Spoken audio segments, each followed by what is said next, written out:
Once the button turns red, you can press it.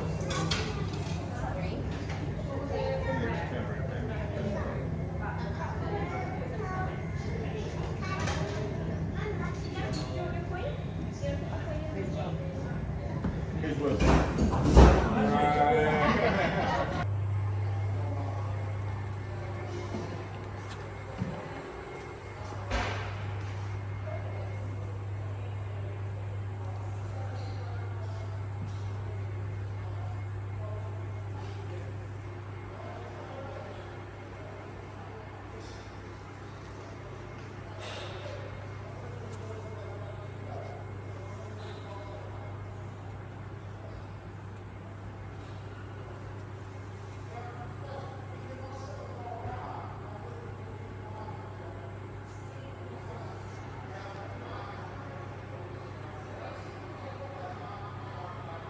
They bought themselves a pub.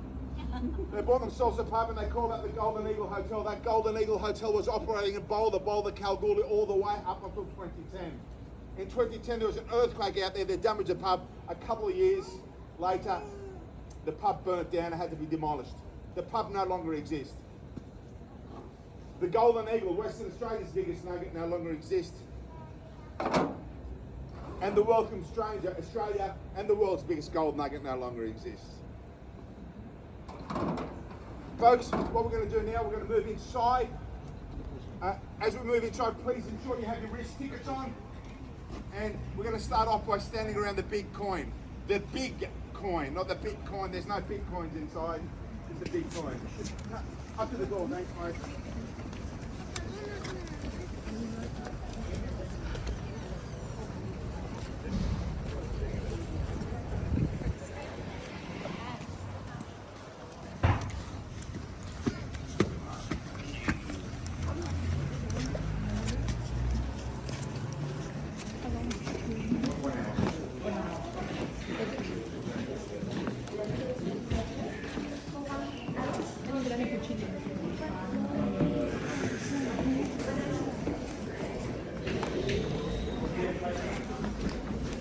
Just gonna stand. Tickets, guys, tickets. Yeah, okay, thank you. Just gonna stand around the top here. Around the big one, thank you.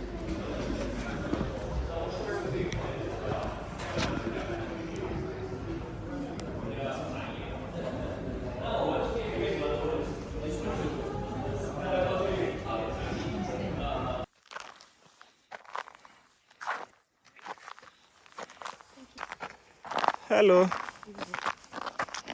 Yippee! You see how easy it is just to mount and move. Whoa, well done. I wonder which equipment they used to do that. Yeah, because this is quite a high point going down.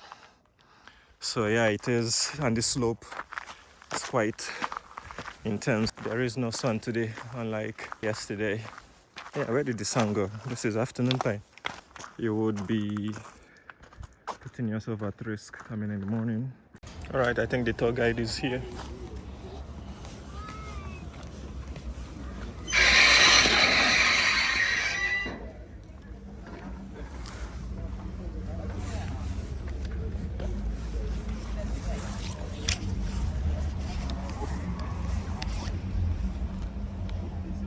Sit down on the wall if you like. Sit on the back there. Sit around here if you like as well. Sit on the back wall if you like.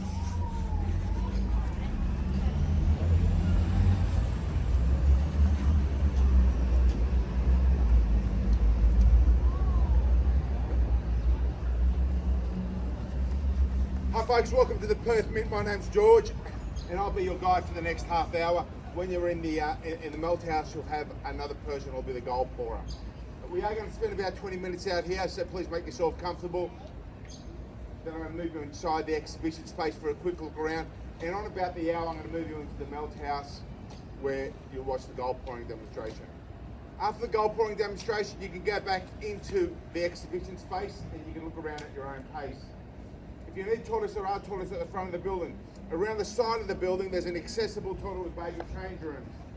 Inside the exhibition space at the far end, there's a staircase. At the top of the staircase, there's also toilets there. You are allowed to take photos and videos throughout the tour. When you're in the melt house, if you're taking photos and videos, you must have the flashes and the lights on your devices set to off so the gold pourer doesn't get blinded. And there's one other rule inside, folks. There's no running. Very suspicious people running when there's a lot of gold. Okay, so we just keep it to a walking pace. So where does gold come from? We know we extracted out of the ground here on Earth, but gold was not formed on this planet. It was actually born in the stars. About 4.6 billion years ago, it's believed that two stars collided. The collision from these two stars created so much debris, energy and radiation. The energy and radiation changed the atomic structure of certain elements and created gold and a lot of other heavy and precious metals. As this debris and these metals were floating around in space, our sun started to form. The debris and the metals started to circle around the sun, collide and fuse together to form different planets. As these planets were in their formation stage, they were bombarded by more debris, by comets, meteorites and asteroids. And here on this planet, they stirred up that molten pot beneath us, brought a lot of those heavy and precious metals towards the surface, where they solidified from where we extract them now. But they were born in the stars. Yes, gold is an alien. Between Mars and Jupiter exists the asteroid belt. The asteroid belt believed to be another planet that existed in our solar system that has disintegrated and left a trail of asteroids. One of the asteroids in that belt is called 16 Psyche, and they believe that 16 Psyche was the core of that planet, and it has an estimated worth of about 10,000 quadrillion dollars because the metals and precious metals in that core. So what's the real reason all those billionaires are going into space for? Who wants to be a billionaire when you can be a quadrillionaire? Last October, NASA launched a rocket out to 16 Psyche. That rocket is travelling there as we speak. It's going to be a 16 Psyche in about August 2029. To have a closer look at this core, to give us a better understanding about our planet, our core, and what's still beneath us. So in 2029, the sad thing is, when you hear about this on the news, you're all going to remember me. You're going to say, here's telling us the truth. Gold does come from the stars. We use the term gold because it comes from the Anglo-Saxon Germanic word for the colour yellow. That's right, gold means yellow in a foreign language. However, the Latins used to refer to that golden coloured sky. Sometimes you see that golden coloured sky at sunrise and sunset. They used to call that the Aurum. When they saw this metal and it was a similar colour to that golden coloured sky, they called this Aurum as well. And the name stuck because the first two letters of Aurum, AU. And AU is the symbol of gold. It's the short form of gold. You see that on the periodic table. And folks, later on when you're walking out, have a look at the building across the road. The cheeky bugger, he's called them the AU apartments with gold lettering just above the front door. Now, don't think they got too much gold in there, folks. It's all back here. So that is the origins of gold. It was born in the stars. Folks, I'm going to talk about this land. I'm going to go back about 65,000 years when the first people came from the north. They made their way throughout this continent. A group came down to the southwestern region. Been living here for over 40,000 years. Today we refer to these people as the Noongar. The Noongar nation is made up of 14 different Aboriginal language groups and 14 different Aboriginal clans. One of the groups, the Whadjuk, used to live here in this Perth region. This hill, this Curranyup area, this used to be their summer camp area. Great place to live because you had the river down there. On the other side of this hill existed a series of lakes.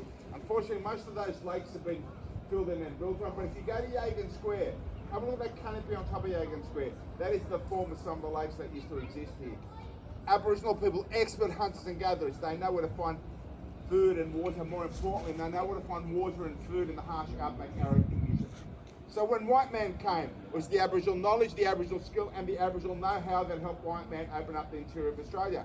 And back in the day, there were a couple of white fellas born here in WA by the name of Alexander and John Forrest.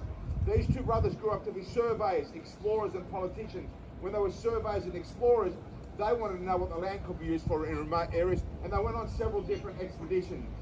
They always took expert Aboriginal guides and trackers with them, including Quincy Dillon, Tommy Pierre, and Tommy Windage. And these Aboriginal guides and trackers did a fantastic job. They kept their bodies fit, they kept them hydrated, they kept them alive, they brought them all back safely. Unfortunately, back in the day, not everybody had the respect for the Aboriginal people, including Robert Burke. Robert Burke led a very, very well-financed expedition. It left Victoria with 21 tons of equipment and a bathtub, but no Aboriginal guides. Burke and Wills never made it back. But King, who was a member of their party, he was rescued by the Aboriginal people until help arrived. The Aboriginal people played a significant role in what this country is today, and here at the Perth Mint, we acknowledge the custodians of this land. We pay our respect to the people and elders, past, present and emerging. We fly both the Aboriginal and Torres Strait Island flags at the front of the complex, both their flags at the front of the gatehouse. Now, back in the day, not everybody could afford to travel around Australia with a big expedition, expert Aboriginal guide, including a couple of gold prospectors by the name of Bailey and Ford. Bailey and Ford were moving around Australia in the 1880s looking for gold. Queensland, Victoria, in the late 1880s they moved here into Western Australia. But the goldfields in Western Australia were not very, very rich at the time. So Bailey and Ford had to move from one goldfield to another. In 1892 they were 350 kilometres in that direction at the Southern Cross goldfield. And the gold at the Southern Cross goldfield started to dry up. Bailey and Ford heard a rumour there might be gold further to the east from Southern Cross. But the problem is, as you travel further east from Southern Cross, it's becoming harsh outback arid conditions. There is a lack of food and a lack of water, so they gave that a miss. But in July that year, their luck changed because it started to rain very, very heavily out that way. And they thought it was going to be raining out that way. There's going to be water, there's going to be grass and feed for the horses. So they packed their horses with supplies and they headed east through the wet. They trekked east for several weeks, and one day it started to rain very, very heavily. They decided to camp at a place called Fly Flats. It rained all day, it rained all afternoon, it rained overnight. The next morning they get up.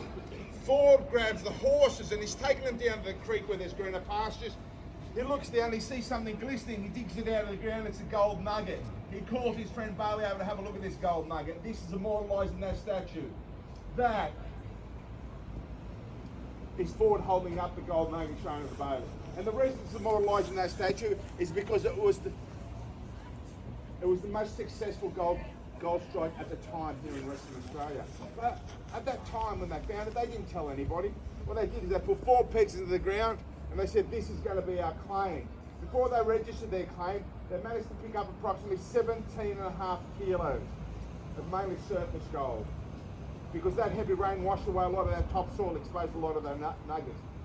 Bailey took the nuggets back into Southern Cross, they registered the claim. People started to ask a lot of questions about where he got this gold from, where did he find, can we come with you? And he got very, very worried. He headed back to his claim, but people started to follow. People followed in their tens, people followed in their hundreds, people followed in their thousands. This area where their claim was became the 3rd biggest city in Western Australia. Became known as City Kalgoorlie. Kalgoorlie had tens of thousands of people descending on it from all over the world. They had a lack of water, but they had 26 pubs. They had 3 breweries, they had 6 banks, and they had 2 stock exchanges in the city in the middle of nowhere. People fighting over land, that Paddy Hannan and his prospector friends got sick of fighting over land around Kalgoorlie. They went further to the east, and 9 months later they found gold at Kalgoorlie. Now you had gold coming out of Kalgoorlie, you had gold coming out of Kalgoorlie, and you had nowhere in Western Australia to officially refine the gold. It was shipped to the mother country, or it was shipped to colony New South Wales or the colony Victoria, because both those colonies were well established and both had branches of the Royal Mint where they could refine the gold. We didn't have a mint back here, but we had a new premier. Remember those brothers I talked about? Surveyors, explorers, politicians. One became the premier. His name was Sir John Forrest. He lobbied the British to build a mint here, and they hesitated. But in 1895, they realised how much gold's coming out of the ground. They gave him the go-ahead to build a mint. A team of workers were sent down to Cottesloe Beach to cut up the limestone. More workers were sent to Richest Island to cut up the limestone, and they started construction in 1896. That yellowish brick you see is limestone from Cottesloe. The white stone you see in the arches, columns and decorative pieces, that is limestone from Richest Island. A took 3 years to complete this building. It was completed in 1899. 1899 is close enough to Australian Federation of 1901 that this style of building is known as Federation Romanesque style. Federation because the era, but why would an English architect by the name of George Temple Poole include those Romanesque features? Because he was actually born in Rome, and that's why a lot of these buildings got those Romanesque features.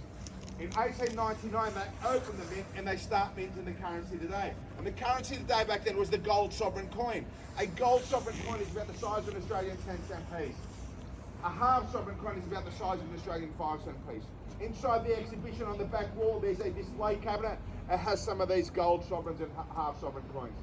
A gold sovereign coin is 22 karat gold.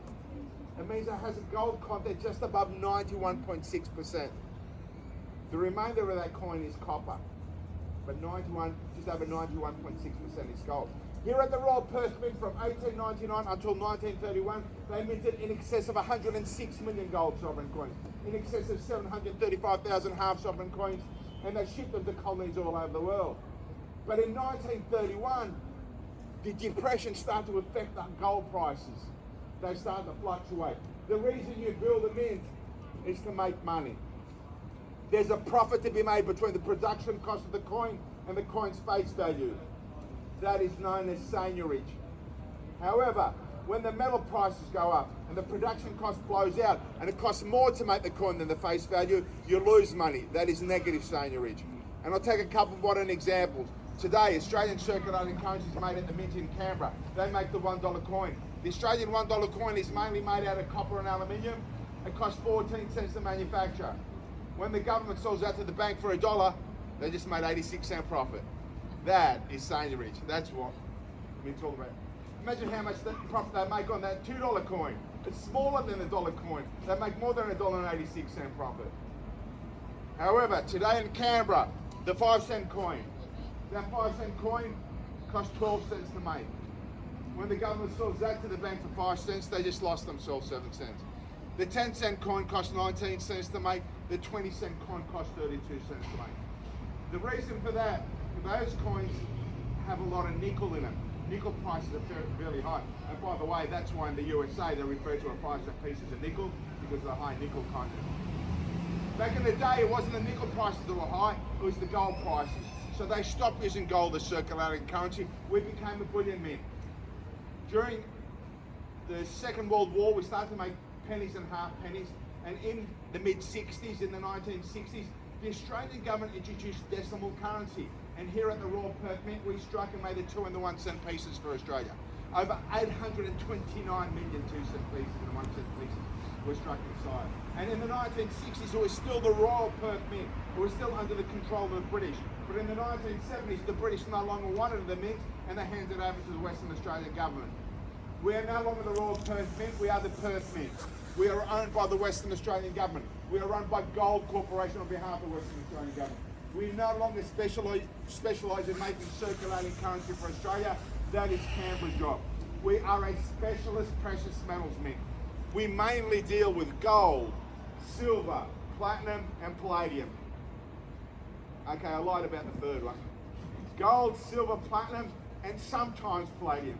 And I say sometimes palladium at the moment is because 45 to 55% of the world's palladium comes out of Russia. We do not source conflict-affected metals. We try to get it from other countries, mainly South Africa. But there's a very high demand for that metal because a lot of it goes into motor vehicles. You can come in, you can buy gold, you can buy silver, you can buy platinum, and when available, you can buy palladium. You can buy these in the form of bullion bars and bullion coins. A bullion bar and a bullion coin is an investment bar and an investment coin. You buy them with the hope of making some money in the long run. Or you can come in, you can buy these in the form of a proof coin. A proof coin is a collector's coin. A proof coin extremely well made in a limited number, limited series, and sold to collectors all over the world. You can buy all these online, or you can come in and you can buy them inside. You can pick up your little gold bullion bar, you can take it home and put it under your pillow. Or if you wanted, you can actually store your precious metals in our vaults out the back. At times, we have in excess of $6 billion of gold in storage. $6 billion of gold in storage. And just let me add, folks, we have very good security, okay? Don't get the wrong idea. So that's what we do here today. We are a specialist precious metals mint. Now back to the two guys in the statue, the one standing up, that is Arthur Bailey. Arthur started prospecting when he was 16 years old. When they found that gold in Kalgoorlie, Arthur was a very rich man at 26. Poor Arthur passed away at 31. Prospecting back in the day was an extremely difficult life. Long periods without food and water, long periods in the heat and dust. It caught up with poor Arthur, it took its toll. A lot of prospectors failed. Yes, some were successful, but some were very successful.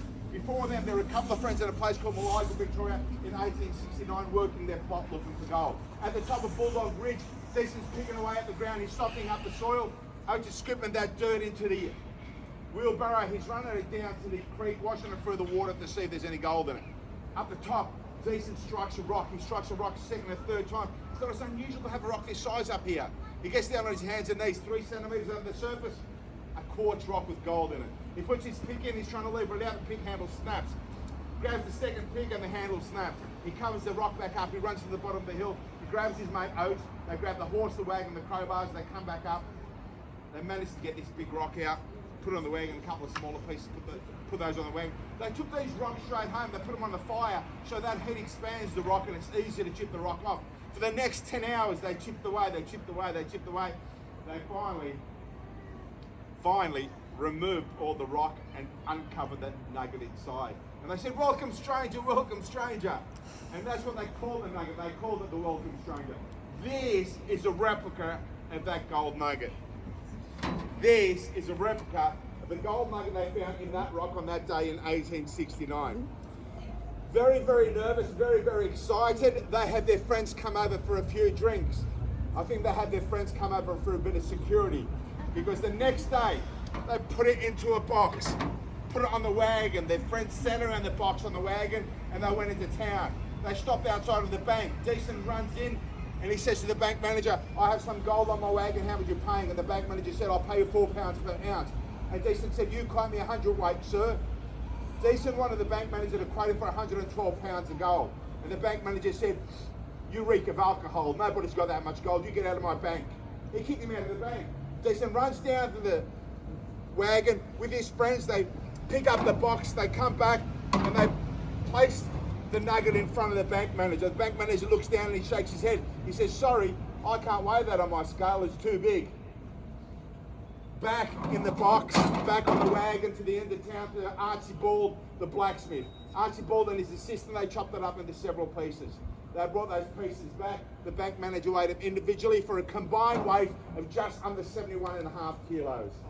The reward was just over 9,534 pounds. In today's money, that is about $8 million. This still holds the record as the biggest gold nugget ever discovered anywhere in the world. The welcome stranger found in Malaga, Victoria in 1869. The world's biggest gold nugget. But we're here in WA, so I'll tell you about our biggest gold nugget. It was 1931, it was during the Depression. A lot of unemployed people here in Perth protesting and rising. The government came up with a plan how to disperse them. They wrote a free book how to go prospecting. But already prospecting 650 kilometres in that direction, in a place called Widjamutha with Jim Larkham. Jim's had a new mining lease, he's only had that claim for about a week. His 16-year-old son, Jimmy, young Jimmy's job was to carry plywood into town. Dad comes home, young Jimmy's quit his job. So Dad said, you can come out prospecting with me tomorrow. The next day they jump on the wagon, they go out onto their claim, they dig around. They find nothing substantial the first day together. The second day they jump on the wagon, they go out onto their claim, the wagon goes over a pothole. Young Jimmy, he remembers that wagon went over the same pothole yesterday. Now, I don't know if young Jimmy was smart or lazy, didn't want to dig any more holes. He walks back to the pothole. He starts looking at the pothole and he yells out, Dad, nugget, nugget, nugget. Dad comes running across and he sees young Jimmy struggling. Young Jimmy was struggling to pull out this 35.5 kilo gold nugget, and Dad gives him a hand. They pull it out of the ground. And Dad wanted to call this little Jimmy. Little Jimmy. Looks like a baby, huh? Yeah. But you know, when you're 16 years old, you don't want to be called a baby. So they didn't call it little Jimmy. What they called it instead, they called it the golden eagle. Maybe it looks like an eagle flying. Maybe because Widjamutha, where they found it, is an Aboriginal word meaning birds beak, eagles beak. This was purchased by the Western Australian government at the time for just over £5,400. Young Jim and his dad James were given a job by the government to travel around Australia with it to promote Western Australia gold and prospecting. And they did that. Unfortunately, during the Depression, the Western Australian government started to run low on money. The Golden Eagle was brought back here, was taken in the melt house. The melt house is the exact same room you're going to be sitting in about 10 minutes time, watching the gold pouring demonstration, and it was chopped up and melted down in that room. Young Jim and his dad James, out of a job. But they had a bit of money from the sale and they invested very wisely. Sorry, wise is the wrong word. They invested very Australian. They bought themselves a pub. They bought themselves a pub and they called that the Golden Eagle Hotel. That Golden Eagle Hotel was operating in Boulder, Kalgoorlie, all the way up until 2010. In 2010, there was an earthquake out there that damaged the pub. A couple of years later, the pub burnt down and had to be demolished. The pub no longer exists. The Golden Eagle, Western Australia's biggest nugget, no longer exists. And the Welcome Stranger, Australia and the world's biggest gold nugget no longer exists. Folks, what we're going to do now, we're going to move inside. As we move inside, please ensure you have your wrist tickets on.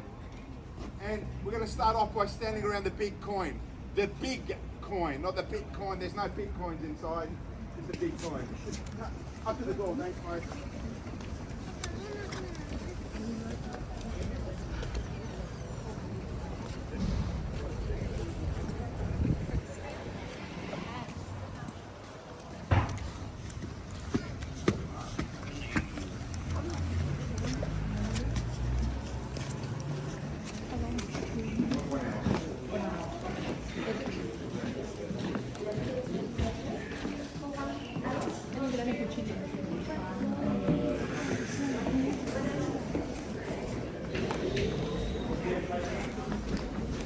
Just going to stand. Tickets, guys, tickets. Yeah, okay, thank you. Just going to stand around the top here, around the big one.